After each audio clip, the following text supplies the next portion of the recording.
Hola, ¿qué tal? Yo soy Pachi y esto es el resumen de las lecturas que terminé durante el mes de febrero.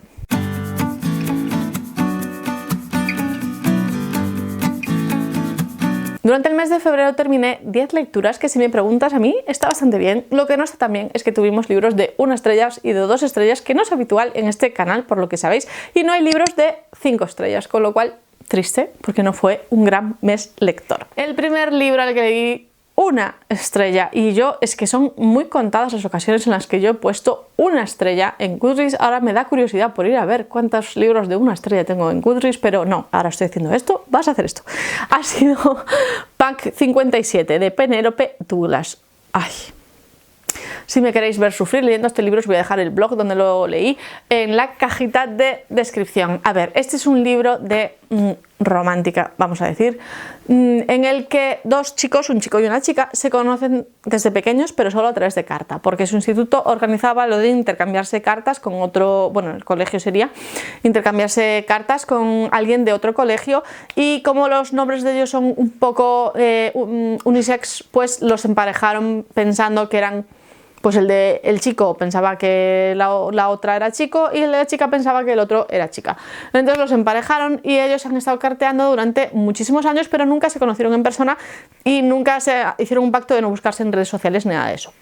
Entonces, bueno, ahora ya están a punto de acabar el instituto y algo pasa en la vida de él que se le da la vuelta totalmente, deja de escribirle las cartas a ella, ella se pregunta, oye, ¿qué pasará con este chico que no me escribe y no sé nada de él? Y normalmente pues me escribía bastante a menudo y ya no lo hace. Y al mismo tiempo en el instituto de ella empieza un chico nuevo, desconocido. Y bueno, las cosas parten de ahí. Yo creo que ya estoy mayor para leer estas cosas de chicos de instituto. Bueno, ya sé que no es así, porque leo otras cosas de chicos de instituto como Heartstopper que me gustan, pero este libro sí que no ha sido para mí. Los personajes son todos, del primero al último, tóxicos y chungos y de todo. Que tú puedes tener un personaje tóxico para criticar ese tipo de posturas y tal, y para dejar ver esto es muy malo, pero no, hay aquí cosas tóxicas que se ponen como rasgos positivos del carácter de la gente, y es como, no, perdona. Hay cosas como el slut shaming, todo esto de o meterse con el físico de alguien, que está muy mal si la mala del instituto se lo hace al pringao, pero si el pringao se lo hace a la mala del instituto, es que muy bien, o no el pringao, sino pues si otra persona se lo hace a la mala del instituto, pues está muy bien por ser mala. Pues no, a ver, si está mal meterse con el físico de alguien, está mal meterse con el físico de todo el mundo. Así que bueno, cosas así. Y luego, en fin, las relaciones tampoco me entusiasmaron, nada, en general no es un libro para mí y ya está. Después, con 2 estrellas y media, tenemos 2 libros. En primer lugar, Tiempo sin tiempo, de Sherlyn Kenyon, que es el número 22 de Cazadores de sombras, de la misma autora, obviamente. Este libro es de romance paranormal. En los libros de Cazadores de sombras siempre es la relación entre 2 personajes que se conocen, se enamoran y todo lo demás, siempre en un ambiente de fantasía urbana. ¿Qué pasa? Que en estos libros la autora, en un primer lugar, los libros de Cazadores de sombras eran sobre mitología griega, y ahora se ha ido por los cerros de Úbeda, se le va a la olla muchísimo ya en estos libros a la autora, y en este libro especialmente se me hizo cuesta arriba porque me parece que todo ocurre demasiado rápido. No solo la relación entre los personajes va muy rápido, sino todo el contexto de la lucha en la que se ven inmersos, pues todo va eso como muy rápido y pim pam pum al siguiente y ya está. Así que no sé, es como que la autora tiene un esquema para sacar los libros y lo está repitiendo y ya está. También le di 2 estrellas y media a Yo antes de ti, de Jojo Moyes. Este libro lo leí porque yo vi la película y me gustó mucho y dije, pues vamos a leer el libro, y el libro me gustó menos. Yo creo que a lo mejor si hubiera leído el libro antes de ver la película quizás me hubiera gustado más, pero no ha sido el caso, lo he hecho a la inversa y me gustó más la película que el libro. Trata de nuestra protagonista Lu, que se queda sin trabajo y empieza a trabajar, ella era camarera, se queda sin trabajo porque cierra la cafetería donde trabajaba. Entonces el primer trabajo que, bueno, el primero no, porque vemos cómo comenta que ha pasado por un par de trabajos en el medio en los que no ha aguantado, pero de repente sale una oferta para trabajar cuidando de un chico que se ha quedado tetrapléjico. Ella no es enfermera ni nada de eso, pero tampoco es lo que le piden que haga. Ella es más como para hacerle compañía, digamos, al chico. Él ya tiene un enfermero que se ocupa de esas cosas, y ella pues eso, tiene que hacerle la comida y tiene que limpiar un poquito y tiene que, bueno, hacerle compañía y tal y cual. Entonces ella no está muy segura de eso. Pero allá que va. Y bueno, como no, pues es eso, la historia de qué pasó con este chico. También es el pasado de ella, que en la película no se adentran en esa historia, pero aquí sí vemos el pasado de ella, sus relaciones familiares, sus relaciones con su novio y tal y cual. Pero bueno, sobre todo es la relación de ellos dos. Es una historia que, a ver, obviamente es una historia triste, pero el personaje de Lu la verdad que es bastante dinámico y divertido de seguir, si bien me parece que eso, a diferencia de la película, paso un poco corriendo por aquí porque de esto ya la hablé en un blog que grabé leyendo este libro. En la película todo es como más positivo y aunque sí que es verdad que hay algún comentario por parte de sus familiares un poco despectivo en lo que respecta a ella, todo esto se ve más profundizado en el libro, donde realmente el ambiente familiar de ella no es el mejor y sobre todo también hacia el final del libro aún empeora más, y tampoco la relación con los familiares de Will, que es el chico tetrapléjico, tampoco es tan buena como vemos en la película, en este libro. Así que en general me pareció como que todo mal en este libro, como que era todo un bajón, y a mí no me gusta leer ese tipo de libros de bajones, así que realmente no era el libro para mí y quizás es eso, que no soy el público adecuado. Entrando ya en las 3 estrellas tenemos La chica más fría de Cold Town de Holly Black. Este es un libro de vampiros. Estamos en nuestro mundo actual más o menos y los vampiros han salido a la luz y se transmite el vampirismo como una especie de enfermedad. Entonces hay ciudades que tienen como cuarentenas y tú, si te ves infectado, pues tienes que meterte en estas ciudades de cuarentena y quedarte allí. Y hay gente que transmite por internet cómo se vive dentro de las Cold Town, que es como les llaman y todo eso. Y entonces, bueno, empezamos con nuestra protagonista, que se llama Tara. ¿Tara o Tana? Ahora ya no estoy segura. ¿Será Tara? ¿No? Bueno, nuestra protagonista se despierta después de una fiesta con sus amigos y se encuentra con que todo el mundo está muerto menos ella, y resulta que es que alguien dejó una ventana abierta y entonces se coló un vampiro que los mataron a todos menos a ella, porque estaba en el baño inconsciente y se ve que no entraron al baño los vampiros, y de repente descubre que no está ella sola, sino que hay más vampiros en la casa y que además su exnovio está atado a la cama, le han mordido, con lo cual está infectado, pero está vivo, con lo cual se escapan de ahí. Ella, el exnovio y un vampiro se escapan de allí porque el vampiro está encadenado y les dice que claro, que él los ayuda porque no pertenece a los que se comieron a sus amigos, y entonces, bueno, ahí empieza toda la historia. Esto que os he contado es el inicio, no he entrado en spoilers. Y nada, me parece que es una historia que es bastante inconsistente. Me parece que la autora crea reglas de conducta y luego las modifica. Reglas de cómo funcionan las cosas y luego las modifica a su antojo, con lo cual le da inconsistencia a la historia, pero bueno, me parece que una historia así como para pasar el rato y tal, pues está bastante bien. Quizás también eso me pilla un poco mayor, si lo hubiera leído hace unos años y tal, pues a lo mejor me hubiera gustado más, pero bueno, por el momento me pareció entretenida y ya está. Y por último, con 3 estrellas, tenemos Todos los hombres del rey de Paula Gallego. Este libro es la secuela de Todas las hadas del reino. Todas las hadas del reino es quizás mi libro favorito de la autora. Aquí tenemos la historia de Felicia, que la conocimos en el primer libro. Ella es como la ahijada de una hada madrina, y entonces aquí tenemos su historia después de que acaba el primer libro. Este libro me gustó menos que el de Todas las hadas del reino porque se centra menos en las hadas y más en los humanos. Ya vemos que la protagonista es Felicia, cuando en el anterior libro la protagonista era el hada Camelia, así que vemos el cambio de foco totalmente. ¿Y qué pasa? Que por las cosas que pasan en el anterior libro, pues estalla una guerra entre el mundo de los humanos y el mundo de las hadas. Entonces, bueno, pues se tienen que preparar para esta guerra y ver cómo se van a enfrentar a las hadas, porque obviamente los seres humanos, pues a priori pocas posibilidades tienen. Y bueno, ya os digo, para mí me gustó menos que el anterior porque, aunque sigamos en la ambientación de cuentos de hadas clásicos y se ve esa ambientación y de hecho se habla de otros cuentos que conocemos y tal, para mí ha perdido lo bonito que tenía de ese mundo clásico de hadas que tenía el anterior libro. Y a partir de ahora todo lo que os digo va a ser libros de 4 estrellas, porque como os dije no había ninguno con 5. Vamos a empezar con Manual de panadería mágica para usar en caso de ataque, de T. Kingfisher. Este es una novela corta que se centra en Mona, que es una niña de 14 años que trabaja en una panadería.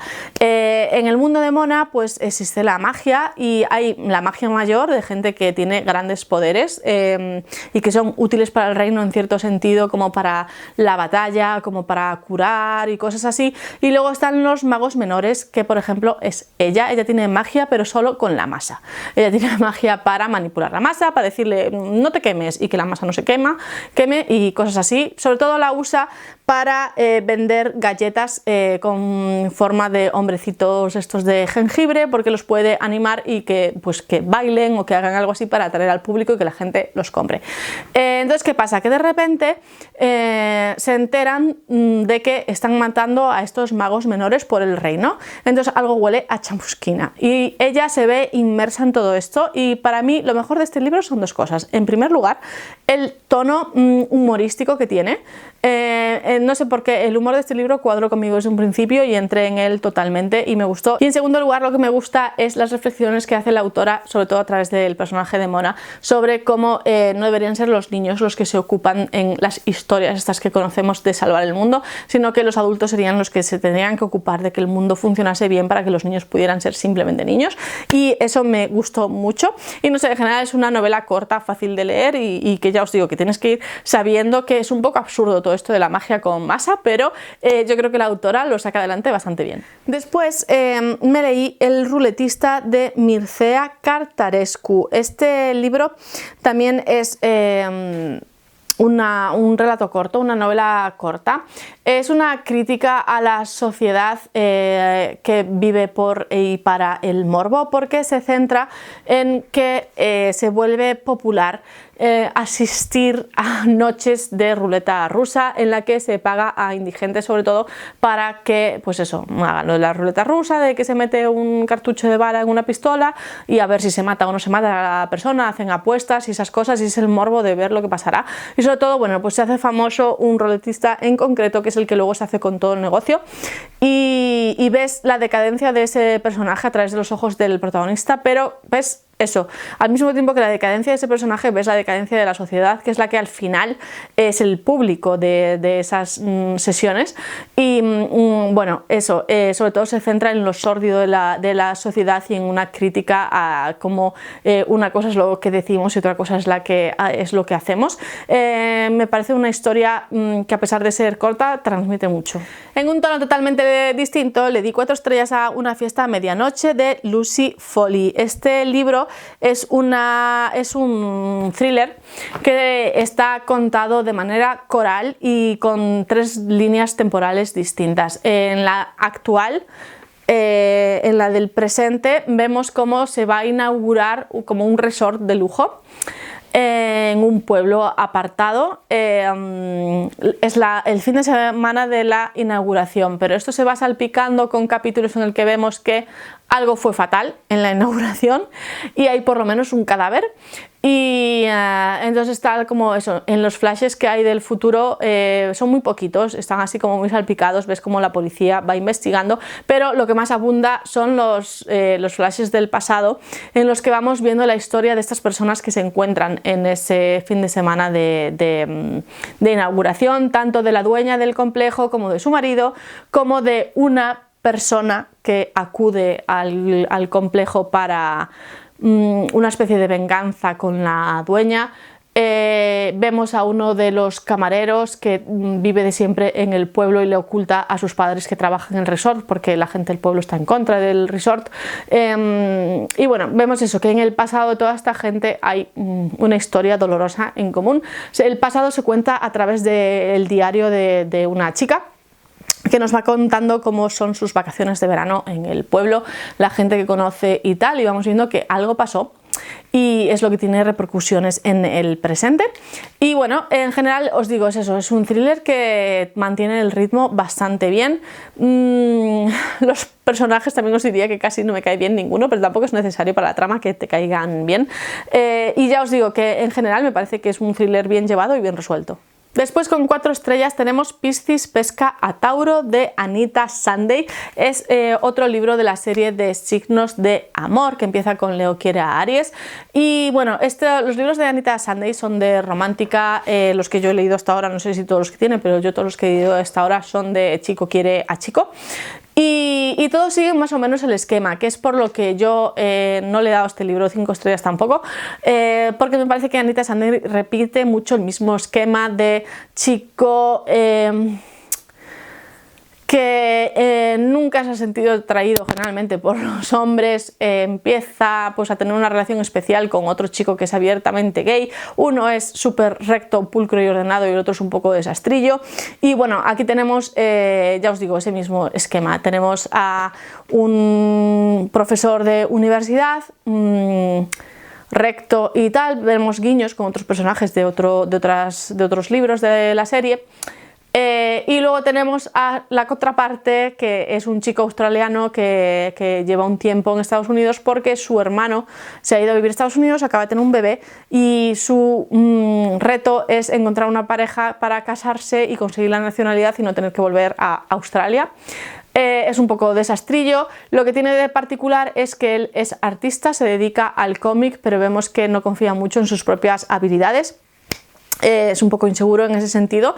Y bueno, son historias tiernas, son historias bonitas, son como lugares de paz y de tranquilidad porque las relaciones son sanas y ya os digo, son libros graciosos, son libros simpáticos, son libros con los que pasas un rato tranquilo y agradable, pero ya os digo que sí que veo que peca un poco eso de repetir los mismos esquemas una y otra vez. Y en último lugar, el último libro al que le di 4 estrellas en febrero es este, El Dios en Llamas, de R.F. Kuang. Es el tercer y último libro dentro de la trilogía de la Amapola. Y os puedo decir que este libro, dentro del ranking de lo que es la trilogía, está en segundo lugar para mí. En primer lugar está el primero, que le di 5 estrellas, después iría este libro y en último lugar de la trilogía estaría el segundo, porque el segundo peca un poco del síndrome del libro del medio, que es como un puente hacia todo lo demás. En este libro vemos como ya estallan las cosas y las 3 primeras partes de este libro yo pensaba que iba a ser otra vez 5 estrellas. He vuelto a encontrar la garra que tenía la guerra de la amapola para mí, he vuelto a encontrar el personaje que era Ren para mí en el primer libro y... Rin, perdón. Y... eso, ¿qué pasa? Que me parece que en lo que falla este libro, por lo menos para mí, por lo que yo no le he podido dar 5 estrellas, es el final. Me parece que el final es muy apresurado, que para ser unos libros en los que inviertes tanto tiempo, el final pasa corriendo. Hay personajes que son muy fuertes a lo largo de toda la trilogía que de repente no son tan fuertes porque sí. Y no sé, me parece que en general podía haberle dado un cierre más perfecto a la trilogía, no en cuanto al cierre de los personajes en sí, sino como de la historia en su manera global.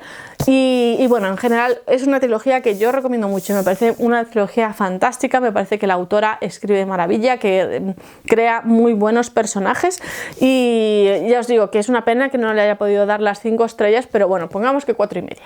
Y nada, hasta aquí este vídeo, gracias por verlo hasta el final si es que has aguantado, espero que lo hayas disfrutado y nos vemos en el próximo. Un saludo.